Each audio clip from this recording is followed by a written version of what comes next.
நெருக்கடியில தமிழ்நாட்டு முதலமைச்சருடைய ஸ்டேட்மெண்ட் எமர்ஜென்சியே இப்ப பிஜேபி தமிழ்நாட்டு மட்டும் தான் 2000 கல்விக்கான உதவித்தொகை கொடுக்கல, ஆர்டிஐக்கான உதவித்தொகை கொடுக்கல, 5 லட்சம் குழந்தைகளுடைய கல்வி பூரா பாதிச்சிருக்கு.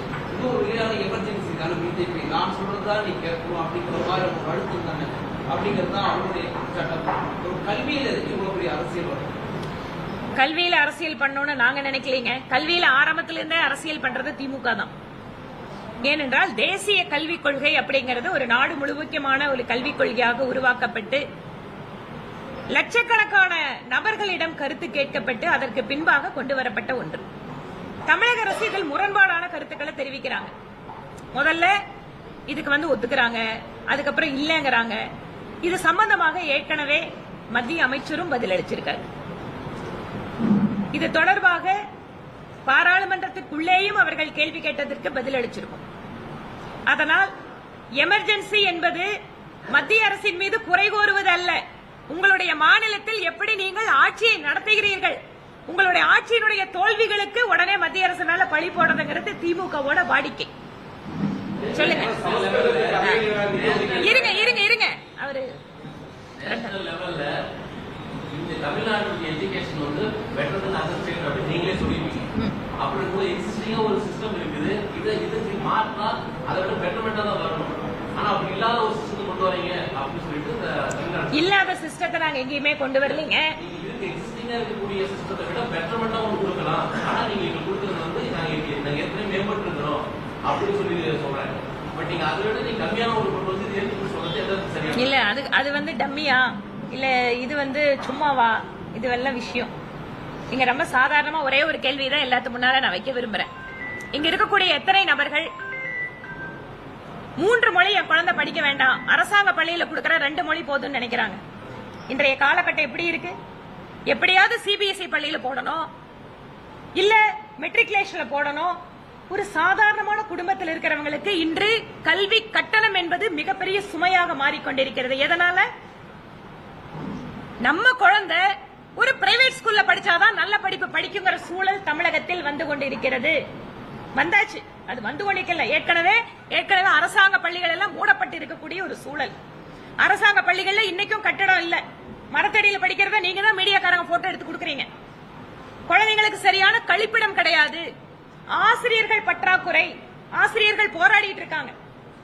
இன்றைக்கு கோயம்புத்தூர்ல கார்பரேஷன் ஸ்கூல்ல மிகப்பெரிய நெருக்கடி நிலையை சந்திச்சிட்டு இருக்கு. ஆசிரியர்கள் பற்றாக்குறை கடந்த 3-4 வருடங்களாக. இத்தனை விஷயம் கல்வித்துறையில மாற்றம் கொண்டு வர வேண்டி இருக்கு.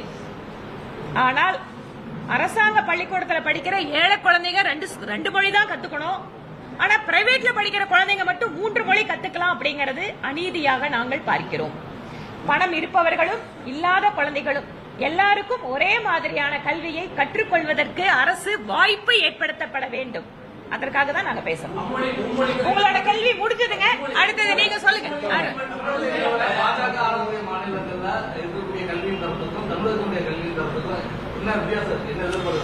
நிறைய மாநிலங்கள்ல நீங்க பாத்துட்டீங்கன்னா நீங்க இதை 2-3 வகைப்பாடா பிரிக்கலாம். நம்மளோட ஸ்டேட்ஸ் எல்லாத்தையும் ஒரே மாதிரி ஆன் பார் வைத்து பார்க்க முடியாது. நீங்க உத்தரப்பிரதேசம், பெங்கால், ஒடிசா இந்த மாதிரியான மாநிலங்கள்ல கல்விக்கான கட்டமைப்பு அப்படிங்கறது காங்கிரஸ் கட்சி ஆட்சி செய்த ரொம்ப காலத்துல அடிப்படை கட்டமைப்புகளை ஏற்படுத்தல. இப்பதான் அது கொஞ்சம் கொஞ்சமா சரியாயிட்டு இருக்கு. நம்ம ஃபார்ச்சுனேட்லி தமிழ்நாடு இல்ல கர்நாடகத்தோட ஒரு பாட்டு, மகாராஷ்டிராவில் ஒரு சில பாட், இந்த மாதிரி இடங்கள் எல்லாமே அடிப்படை கட்டமைப்புகள் நீண்ட காலமாக இங்க ஏற்படுத்தப்பட்டு இருந்தது. அதற்கு காரணம் போனோம்னா அது ஒரு மிகப்பெரிய ஒரு டிஸ்கஷன் வரும். நீங்க அது ராஜதானியில இருந்தப்ப இந்த மாதிரியான சிஸ்டம் வந்தது, இந்த மாதிரி எல்லாம் ஒரு பின்னால ஒரு ஹிஸ்டரி இதுக்கு இருக்கு. ஆனா இன்னைக்கு தமிழகத்தினுடைய இல்லைங்க, திருப்பியும் சொல்ல வரேன். நீங்க என்னோட வாயிலிருந்து திராவிட கட்சிகளுக்கு சர்டிபிகேட்னு பார்க்க வேண்டாம். நான் பொதுவாவே நான் பாக்குறதால நான் சொல்றேன். நம்மளுக்கு ஃபார் அ லாங் டைம், அதனாலதான் அசம்பிளியில பேசும்போது கூட சொன்னேன், தமிழ்நாட்டை கொண்டு போய் நீங்க பீகாரோட ஒப்பிடாதீங்க, தமிழ்நாட்டை கொண்டு போய் நீங்க ஒடிசாவோட ஒப்பிடாதீங்க. அவங்க எல்லாம் ரொம்ப காலமாவே பின்தங்கி இருக்கின்ற மாநிலம். நம்மள மாதிரி மாநிலம் நாம வளர்ந்த நாடுகளோட ஒப்பிடணும். அதனால என்னோட கருத்து இதுதான். மும்மொழி கொள்கை பொறுத்த வரைக்கும் ஏழைக்கு ஒரு நீதி, பணக்காரருக்கு ஒரு நீதினு இருக்கக்கூடாது. எல்லாருக்கும் ஒரே மாதிரியான கல்வி வேண்டும் என்பதற்காகத்தான் அது கொண்டு வரப்பட்டது. அது மட்டுமல்ல, நீங்க புதிய தேசிய கல்விக் கொள்கையில தொழிலோடு இணைந்த கல்வி, அந்தந்த பகுதிகளுக்கு ஏற்ற மாதிரியான கல்வி என்று பல்வேறு புதிய அம்சங்கள் இருக்கு. இதை எல்லா கல்வியாளர்களும் வரவேற்கிறார்கள். ஏனென்றால் ஒரு முழு மனிதனை உருவாக்க வேண்டியதுதான் ஒரு கல்வியினுடைய அவசியம் அப்படின்னு நாங்க நினைக்கிறோம். தமிழ் மொழி வளர்ச்சிக்கு மத்திய அரசு எதுவுமே செய்யறதில்ல, சமஸ்கிருதத்துக்கு தான் அதிகம் செய்யறாங்க. கிட்டத்தட்ட 280 கோடி ஒதுக்குறாங்க, இங்க வெறும் 2400 கோடி ஒதுக்குறாங்க, இங்க வெறும் 80 கோடி தான் ஒதுக்கிருக்காங்க தமிழ் மொழி வளர்ச்சிக்கு. தமிழை நசுக்கிறதுக்கு தான் மத்திய அரசு முயற்சிக்கிறது ஒரு பிரச்சனை. இதை தொடர்ச்சியா திராவிட முன்னேற்ற கழகத்தை சார்ந்தவங்க வைக்கிறாங்க. சமஸ்கிருதம் இந்த நாட்டில யாருக்கு தாய்மொழி? ஒருத்தருக்கும் தாய்மொழி இல்லைங்க. சமஸ்கிருதம் யாருக்கும் தாய்மொழி கிடையாது. சமஸ்கிருதம் ஒரு பாரம்பரியமான பழமையான மொழி. நம்மளுக்கெல்லாம் தமிழ் இருக்கு, கன்னடம் இருக்கு, தெலுங்கு இருக்கு. ஒவ்வொரு மாநில அரசுகளும் அந்தந்த மொழிக்கு அப்படின்னு சொல்லிட்டு ஒரு துறையை வச்சிருக்காங்க, துறைக்கு செலவு பண்றாங்க. ஆனால் யாருக்குமே தாய்மொழியாக இல்லாத, ஆனால் அதே சமயம் பல்வேறு செழுமைகளை கொண்டிருக்கக்கூடிய ஒரு இந்திய மொழி சமஸ்கிருதம். அப்படி இருக்கின்ற பொழுது சமஸ்கிருதத்துக்காக பிஜேபி மட்டும் அதிகமா நிதி ஒதுக்கலைங்க, காங்கிரஸ் கட்சி அரசாங்கத்திலேயே அதுதான். ஏனென்றால் அந்த மொழி அப்படிங்கிறது ஒரு குறிப்பிட்ட மாநிலத்துக்கு, ஒரு குறிப்பிட்ட மக்களுக்கு சொந்தமான மொழி அல்ல. தாய்மொழியை காப்பாற்றணும்னா நாம, தாய்மொழிக்கு சொந்தக்காரங்க நாம அதை எடுத்து காப்பாற்றணும். ஆனா இன்னைக்கு எத்தனை ஸ்கூல்ல தாய்மொழியில் வழியில பாடம் சொல்லி தருவதற்கான சூழல் மறுக்கப்பட்டு எல்லாரும் இன்னைக்கு வேற மொழி கல்வியில படிக்கணும் அப்படிங்கிற ஒரு சூழல் உருவாயிட்டு இருக்கு. உங்களோட கோட்டா முடிஞ்சு போச்சுங்க. வேற மலையாளம், கன்னடம், ஒடிசா, ஒடியா அந்த 5 மொழிக்கு 240 கோடி, சமஸ்கிருதத்துக்கு மட்டும் 2400 கோடி, மொத்தம் 17 மொழி ஆட்சிக்கு வந்த இந்த 10 ஆண்டுகள்ல மட்டுமே 2400 கோடி சமஸ்கிருதத்துக்கு மட்டும் ஒதுக்குறோம். மற்ற 5 மொழிகளுக்கு 240 கோடி அப்படிங்கிறப்ப பாகுபாடு இல்லையா? நிச்சயமா பாகுபாடு இல்லைங்க. அதனாலதான் நான் முன்னாடி சொன்னேன், சமஸ்கிருதம் அப்படிங்கிறது ஒரு குறிப்பிட்ட ஒரு பகுதிக்கோ பிராந்தியத்துக்கோ ஒரு குறிப்பிட்ட நபர்களுக்கு அப்படிங்கிற மொழி இல்லங்கிறப்போ அந்த மொழியை காப்பாற்ற வேண்டியது நம்ம எல்லாத்தோட கடமை. ஆனா அதே சமயம் இந்த மாதிரி பிராந்திய மொழிகளுக்கு அப்படின்னு அந்தந்த மொழிக்கு அந்தந்த மாநிலங்களில் தனியாக துறை இருக்கு, அவங்களும் ஒதுக்கீடு பண்றாங்க. அந்தந்த அரசாங்கங்கள் அதற்காக முயற்சி எடுக்கிறாங்க. அதனால பல்வேறு ஆராய்ச்சிகளை மேற்கொள்வதற்கு நம்ம நாட்டினுடைய பாரம்பரியம் அது, நம்ம நாட்டினுடைய இந்திய நாட்டில் இருக்கக்கூடிய ஒரு மொழி அது. அதனாலதான் நான் கம்பேர் சொன்னது. பிஜேபி கவர்மெண்ட் மட்டும் இல்ல, காங்கிரஸ் இருக்கும்போது இதே மாதிரிதான். நான் உங்களுக்கு டீடைல்ஸ் சொல்றேன். ஐநா சபையிலேயே பிரதமர் தமிழின் தொன்மை பத்தி பேசிட்டு வராரு. தமிழுக்காக பிரதமராகட்டும் எல்லாருமே அதிகமா பேசுறாங்க. மத்திய அரசு தமிழுக்கு முக்கியத்துவம் கொடுத்துருக்கீங்க. அப்ப ஏன் தமிழுக்கு அதிக அவர் நிதி ஒதுக்கல கேள்வி இருக்கு. அதாவதுங்க, அதுதான் முன்னாடி சொன்ன மாதிரி தமிழினுடைய பெருமையை பேசுவது, தமிழினுடைய முக்கியத்துவத்தை சொல்வது அப்படிங்கறத பிரதமர் ஒரு பெருமையான விஷயமா பாக்குறாரு. பாருங்க, எங்க நாட்டில் இருக்கக்கூடிய ஒரு பழமையான மொழி, அந்த மொழியில் இருக்கக்கூடிய கருத்துக்கள் அப்படின்னு. ஆனா மொழிக்கு ஒதுக்கீடு அப்படின்னு பண்ண வரும்போது சென்ட்ரல் கவர்மெண்ட் எந்த குறிப்பிட்ட மொழி எதற்கு அதுக்கு நிதி, அதே மாதிரி தமிழ் மொழிக்கு நான் முன்னாடியே சொன்ன மாதிரி ஒவ்வொரு தாய்மொழிக்கு நாம வச்சிருக்கோம். இங்க தமிழ் வளர்ச்சித்துறை இருக்குங்க. நம்ம எல்லாருமே அவங்கவுங்க மொழியா அவங்கவுங்க அதுக்குன்னு அலாட்மெண்ட் பண்றாங்க. சமஸ்கிருதத்துக்குன்னு தனியா யாரும் பண்றது இல்ல. முதல்ல மரியாதைக்குரிய முதலமைச்சர் அவர்கள் தமிழ் மொழியில கட்டாயமாக கற்பதற்கான சூழலையும், தமிழ் மொழியில் நம்முடைய மாணவர்கள் அதிகமாக படிப்பதற்கான முயற்சிகள் முதல்ல தமிழ்நாட்டில் எடுக்கட்டும். முழுக்க மொழிதான பாப்பா இன்னைக்கு, வேற ஒண்ணு கேள்வி இல்லையா?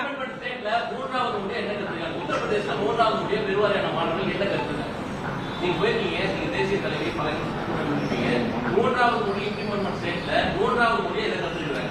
ஒவ்வொரு மாநிலத்திற்கும் ஒவ்வொரு மொழி வச்சிருக்காங்க. இப்ப உதாரணம் சொல்றேன், உத்தரப்பிரதேசல எத்தனை மொழி இருக்குன்னு தெரியுமா உங்களுக்கு? சொல்லுங்க, தெரியுமா? 3வது மொழியா? அதுதான் மோகன், நான் உங்களை கேட்கிற, உத்தரப்பிரதேசல எத்தனை பேர் என்னென்ன மொழி பேசுறாங்கன்னு தெரியுமா? தப்பு. இதுதான் தமிழ்நாட்டுக்காரங்க நாம நிறைய பேர் என்ன நினைச்சுக்கிறோம், ஹிந்தி தாய்மொழி நினைச்சுக்கிறோம். இல்லைங்க, நான் தான் சொல்ல வரேன், பொறுமையா கேளுங்க. அதுக்கு முன்னாடி உங்களுக்கு தெரிஞ்சிருக்கா நான் கேட்கணும்ல. நீங்க சொல்றீங்கல்ல ஹிந்தி தாய்மொழி, ஹிந்தி தாய்மொழி, அதுதான் சொல்றேன். தாய்மொழியாக எந்த மொழி அவங்களுக்கு இருக்கோ அதை அவங்க பேசுறாங்க. அது போஜ்புரியா இருக்கலாம், ஓகே, பூர்வாஞ்சல் ஏரியாவில் போஜ்புரி பேசுவாங்க. மித்திலாஞ்சல்லையும் மித்திலா லாங்குவேஜ் தனியா பேசுவாங்க. நீங்க பிரெஜ் கஷேத்திரம்னு சொல்லுவாங்க, அந்த இடத்துல பிரெஜ் பாஷான்னு ஒண்ணு இருக்கு யூபில. இதே மாதிரி இன்னும் கொஞ்சம் மேல வந்துட்டீங்கன்னா வெஸ்டர்ன் யூபில ஜாட் கம்யூனிட்டி இல்ல அந்த பகுதி மக்கள் பேசுறது அதுக்குன்னு ஒரு தனி லாங்குவேஜ். இந்த மாதிரி ராஜஸ்தான்ல 6 லாங்குவேஜ் இருக்கு. மேவார் பிரதேசக்காரங்க பேசுறது மேவாரி, ராஜஸ்தானில இன்னொருத்தங்க ஒரு பர்டிகுலர் இதுல பேசுறது ராஜஸ்தானி. இந்த மாதிரி ஒவ்வொரு மாநிலத்திலையும் தாய்மொழிகள்னு எடுத்து பாத்தீங்கன்னாவே ஒவ்வொரு 50 கிலோமீட்டருக்கும் ஒரு மொழி இருக்கக்கூடிய நம்முடைய நாடு. அங்க என்ன பாத்தீங்கன்னா அவர்களுடைய தாய்மொழியில எங்கெங்கெல்லாம் ஸ்கிரிப்ட் வாய்ப்பு இருக்கோ அங்க ஒண்ணு இருக்கும், ஹிந்தி ஒண்ணு இருக்கும், ஆங்கிலம் ஒண்ணு இருக்கும். இது இல்லாம அவர்களுடைய விருப்ப பாடத்துல வேற எந்த மொழிகள் வேணாலும் கத்துக்கலாம். ஹரியானாவில் இன்றைய மத்திய அமைச்சர் மனோகர்லால் கட்டர்ஜி அவரு மாணவராக இருக்கும்போது தமிழை எடுத்து பாடமா படிச்சிருக்காரு. இந்த மாதிரி ஹரியானாவிலையும் 3 மொழி, விருப்பத்துல என்ன மொழி இருக்கோ அவங்க எடுத்து படிச்சுக்கலாம். அந்த மாதிரியான சூழல் இருக்கு. உங்களுக்கான பதில தான் சொல்றேன். கூட்டணி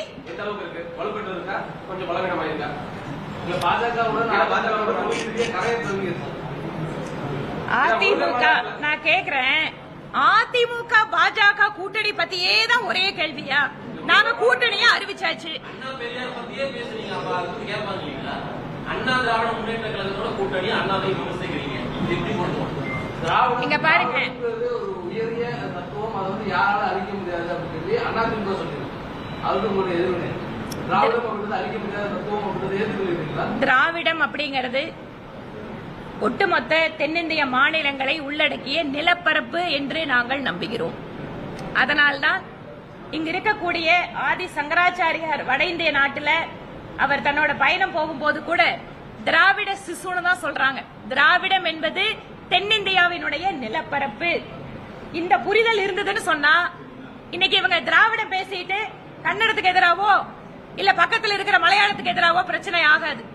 திராவிடங்கிற சிந்தனையை இவர்களாலேயே ஒருங்கிணைக்க முடியவில்லை என்பதுதான் யதார்த்தம். ஆனால் அதிமுகலையா இல்லைங்க, நான் பொதுவான சித்தாந்தத்தை நான் பேசுறேன். திராவிடம் என்பது எங்களை பொறுத்தவரை இல்ல, திராவிடம் என்பது நிலப்பரப்பு. இங்க வாழக்கூடிய மக்கள், இந்த நிலப்பரப்பில் வாழக்கூடிய மக்கள் திராவிடர்கள். இத வந்து ஒரு தனிப்பட்ட தத்துவமாக மற்ற பகுதியில் இருக்கக்கூடிய இந்தியாவுக்கு இது சம்பந்தமில்லாத விஷயத்தை நாங்க ஒத்துக்கல. நான் திராவிடர் தாங்க, இது என்னங்க இது சந்தேகம்? நீங்களும் திராவிடர் தான், நானும் திராவிடர் தான், பாருங்க எல்லாம் கொண்டிருக்கவங்க எல்லாரும் திராவிடர் தான். 5 பேர் 5 மொழி பேசுறோம். கன்னடம், மலையாளம், தெலுங்கு, தமிழ் எல்லாரும் சேர்ந்து திராவிடர்னு சொல்றோம். திராவிடம் என்ற பெயரால் மொழிகளுக்குள்ளே பிரிவினையை ஏற்படுத்துவது, திராவிடம் என்ற பெயரால் ஒரு குறிப்பிட்ட சமூகத்தை இழிவுபடுத்துவது, திராவிடம் என்ற பெயரால் இங்கிருக்கின்ற இந்து மத மக்களுடைய உணர்வுகளை காயப்படுத்துவது, இதற்கு பெயர் திராவிடம் அல்ல. திராவிடம் என்பது இந்த பகுதியில் வாழக்கூடிய நிலப்பரப்பில் இருக்கக்கூடிய மக்கள் அவர்களுக்கென்று ஒரு பலவேறு சிறப்பு தன்மைகளோடு அவர்கள் வாழ்ந்து கொண்டிருக்கிறார்கள். இந்த பகுதியில் வாழ்கின்ற மக்கள் எந்த சமுதாயத்தை சேர்ந்தவராக இருந்தாலும் எந்த மொழி பேசினாலும் திராவிடர்கள் என்று நாங்கள் நம்புகிறோம். வேற கேள்வி ஏதாவது இருக்கா? பாஜக அதிமுக கூட்டணி ரொம்ப ஸ்ட்ராங்கா இருக்கு. இந்த ஸ்ட்ராங்க, இந்த உறுதியை எந்தவித சக்தியாலும் உடைக்க முடியாது. மீண்டும் தமிழகத்தில் தேசிய ஜனநாயக கூட்டணி ஆட்சிதான். முருகர் மாநாடு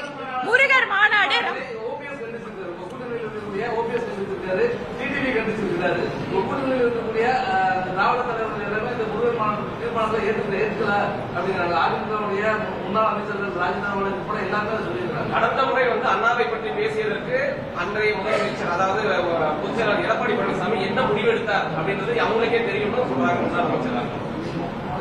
அதாவது இங்க பாருங்க, ஒவ்வொரு கட்சிக்கும் ஒரு கொள்கை இருக்கிறது, ஒவ்வொரு சித்தாந்தம் இருக்கிறது. அவங்க அந்தந்த சித்தாந்தத்துல தெளிவா இருக்கும். நான் இப்ப கேட்டேன் உங்ககிட்ட, நெருக்கடி நிலை காலத்துல மிஸ்ஸாவில இன்றைய முதலமைச்சரை ஜெயில போட்டு அடிச்சு துன்பப்படுத்தியது யாருங்க? காங்கிரஸ் கட்சி.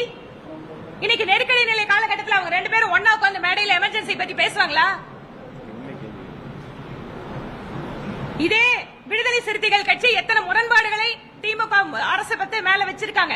கம்யூனிஸ்ட் கட்சி இதே கார்பரேஷன், நீங்க கோயம்புத்தூர்ல இருக்கீங்க, கோயம்புத்தூர் கார்பரேஷன்ல கம்யூனிஸ்ட் கட்சி ஆர்ப்பாட்டம் நடத்தலையா? அவங்களுக்குள்ள பிரச்சனையே இல்லையா? அதை பத்தி மட்டும் யாருமே பேச மாட்டேங்கிறீங்க. இங்க மட்டும் திமுக அதிமுக பாஜக உடனே விரிசல், ஒரு விரிசல நடக்காது. யாரு கற்பனை பண்ணி ஆசைப்பட்டாலும் ஒண்ணு நடக்காது. திமுக கவர்மெண்ட் வீட்டுக்கு போறது உறுதிங்க. அவ்வளவுதான் விஷயம். நீங்க இருங்க தம்பி, குரல் ரொம்ப உயருது, போதும். முக்கிய தலைவர்களை கேள்வி கேள்வியா விவாதம் பண்ண மாதிரி வச்சிருக்கீங்க. அண்ணா குறித்த ஒரு அவதூறான ஒரு வீடியோவை வெளியிடும் போது அதிமுக எங்களுக்கு கட்டுப்பட்டவங்க தான் அப்படின்னு நாங்க சொல்றோமா? இங்க பாருங்க, பாரதிய ஜனதா கட்சியின் சார்பில் நாங்க வந்து எதுவும், அதாவது நாங்க அதுல பங்கேற்று இருக்கோம். எல்லா அரசியல் கட்சி தலைவர்களுக்கும் இந்து முன்னணி அழைப்பு கொடுத்திருக்காங்க. நாங்களும் அதுல கலந்திருக்கோம், மற்ற அரசியல் கட்சிகளும் அதுல கலந்திருக்காங்க. அதுல அவங்களோட கருத்துக்களை சொல்றதுனா அவர்களுக்கு அந்த உரிமை உண்டு, நாங்க அதை மதிக்கிறோம்.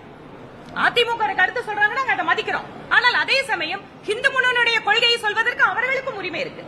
இதை நம்ம புரிஞ்சுக்கணும். இந்த உறவுலையோ இந்த பிரச்சனையில எதுலயுமே வந்து எங்கேயுமே முரண்பாடு கிடையாதுங்க.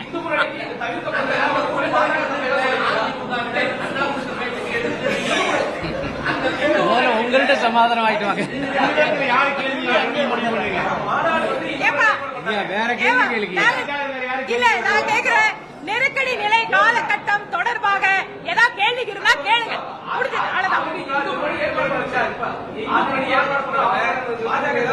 யாராவது ஒருத்தங்க கேளுங்கப்பா. அதிமுக பாஜக கூட்டணி, ஆனா மாநாடு நடத்துறது இந்து முன்னணி. கூட்டணி கட்சி தலைவர்கள் இருக்கும்போது அவர்களுடைய தலைவர்களை ஒரு இழிவா பேசுறது தவிர்க்கப்பட்டிருக்கலாம் அப்படின்னு சொல்லி பாஜக தலைவர் இந்து முன்னணி அறிவுறுத்திருக்காங்க. அதை பத்தி எனக்கு தெரியாது. இது சம்பந்தமாக இந்து முன்னணியும் அவர்களுடைய தரப்பு சொல்லுவாங்க.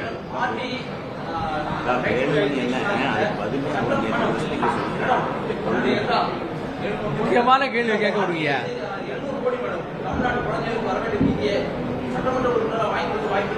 எதுக்கு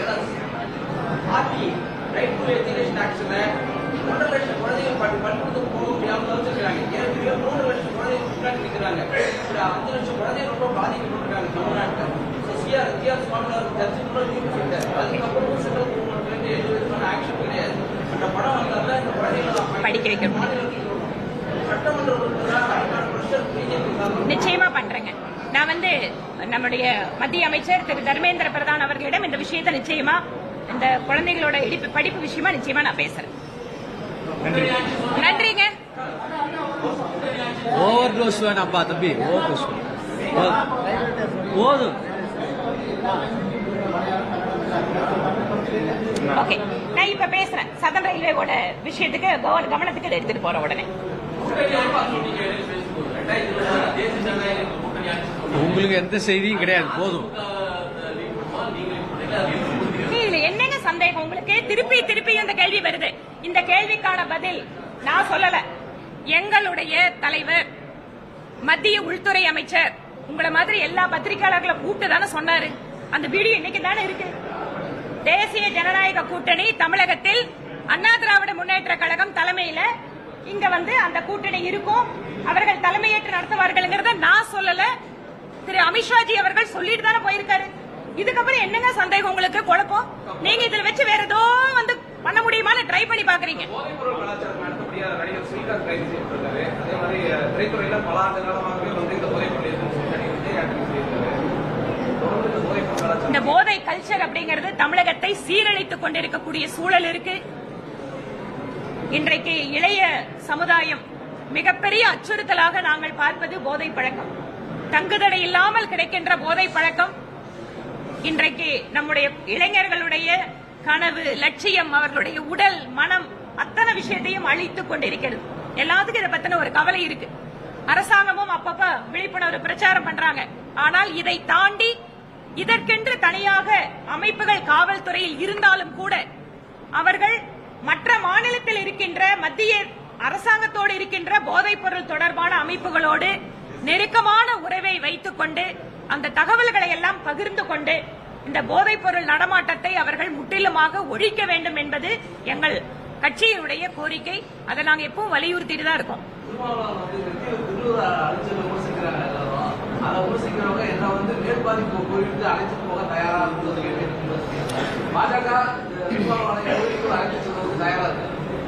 இந்து முன்னணி மாநாட்டை பத்தி நீங்க எல்லாரும் கேள்வி கேட்கறீங்கல்ல, நீங்க எல்லாரும் அந்த வீடியோ பத்தி கேள்வி கேட்கறீங்கல்ல, அந்த இந்து முன்னணி மாநாட்டிலே ஒரு முக்கியமான தலைவர் திரு வன்னியராஜன்ஜி RSS தலைவர், அவர் பேசுகின்ற பேச்சில் என்ன பேசினாரு? RSS 100 வருடங்களை நிறைவு செய்ய போகிறது. 100 வருடம் இந்த நாட்டில் இருக்கின்ற ஒரு அமைப்பு இந்த 100வது வருஷத்துல நாங்க என்ன லட்சியத்தை வச்சிருக்கோம் தெரியுமா அப்படின்னு அவர் 3 விஷயத்தை சொல்லியிருக்கார். அதைவே நான் திரு திருமாவளவன் அவர்களுக்கு என்னுடைய பதிலாக சொல்கிறேன். நம்முடைய ஆயிரக்கணக்கான கிராமங்களில் இன்னும் கூட கோயில்கள், மயானம், நீர்நிலைகள் அத்தனை சமுதாயத்திற்கும் பொதுவானதாக இல்லை. இந்த தீண்டாமை கொடுமையை முற்றிலுமாக ஒழிப்பதற்காகத்தான் RSS இந்த நாட்டிலே பணியாற்றிக் கொண்டிருக்கிறது. அத்தனை சமுதாயத்திற்கும் பொதுவான கோயில், அத்தனை சமுதாயத்திற்கும் பொதுவான மயானம், அத்தனை சமுதாயத்திற்கும் பொதுவான கிணறு, நீர்நிலைகள், இதை உருவாக்க வேண்டும் என்பதற்காகத்தான் RSS பணிபுரிந்து கொண்டிருக்கிறது. இந்த மிகப்பெரிய லட்சியத்தில் திரு திருமாவளவன் அவர்களும் அந்த லட்சியத்திற்கு உடன் துணை நிற்க வேண்டும் என்பது எங்களுடைய கோரிக்கை. அதுதான் இந்த பதில். இந்த பதில் அதுதான். இந்த பதில் அதுதான். அந்த நிலைக்காகத்தான் நாங்கள் அதுதான் சொல்ல அந்த நிலைக்காகத்தான் நாங்கள் பணிபுரிந்து கொண்டிருக்கிறோம். அதே போல இன்னொரு முக்கியமான விஷயம்,